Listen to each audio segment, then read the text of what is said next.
आणि आमचं लग्न झालं।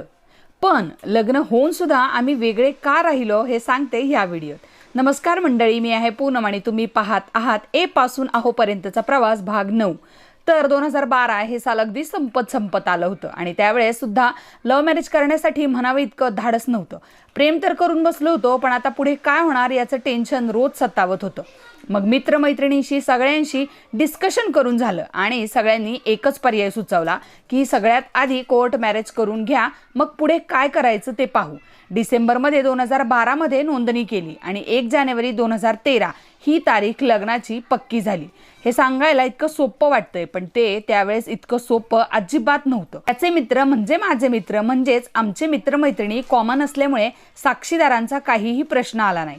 घरी सांगण्यात आलं की मैत्रिणीचं लग्न आहे, म्हणून हात भरून मेहंदी काढली। पुणे स्टेशन जवळ असणाऱ्या आंबेडकर नगर इथल्या मॅरेज रजिस्ट्रेशन ऑफिसमध्ये आमचं कोर्ट मॅरेज पक्क ठरलं होतं। मित्रमैत्रिणी आधीच येऊन जमा झाले होते। सकाळी घरातून निघताना सुद्धा इतकी धाकधूक होती, त्यात रिक्षा पण मिळेना। मिळाली तर काय, रिक्षावाल्याने चुकवलं। इतका गोंधळ झाला काय सांगू। बांगड्या तर अगदी मी रिक्षातून जाताना घातल्या हातात। आणि फायनली 1 जानेवारी 2013 या दिवशी आम्ही दोघे ऑफिशियल विवाह बंधनात अडकलो। बरं, आता ऑफिशियली लग्न तर झालं, पण आता घरी कसं सांगायचं ही खूप मोठी गोष्ट होती। आणि आता खरी गंमत इथून पुढेच आहे। लग्न तर केलं, पण आता घरी सांगण्याचं धाडस ना त्याच्यात होतं ना माझ्यात होतं। त्यामुळे 1 जानेवारीला लग्न झालं आणि तो त्याच्या घरी गेला आणि मी माझ्या घरी गेले। आहे की नाही गंमत। बघा, कॉलेज पण संपलं होतं, त्यामुळे रोज काय गाठीभेटी होत नव्हत्या।